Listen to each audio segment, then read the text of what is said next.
Ikaw. Hi! My name is Chris. Ako nga pala. Christopher.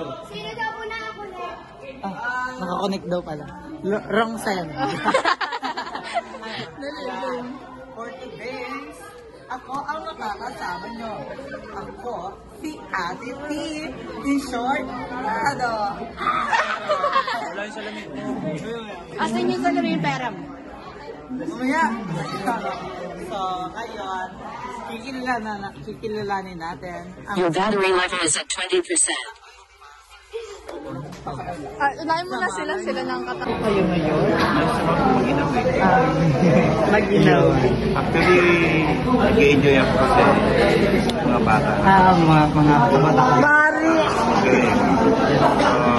This is one of the best development para sa mga kabataan. Okay? So, nakikita ko yung kabataan ko kung ganyan lang. So, ano pa ang masasabi niyo po sa kanila? Sa kanila pong Kabataan.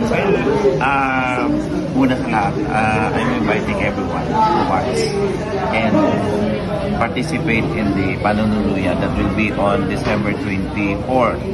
So sa gabi po ito. So I'm inviting everyone to watch that because this is not just a stage play but the real thing that really happened more than 2,000 years ago, the birth of Jesus Christ.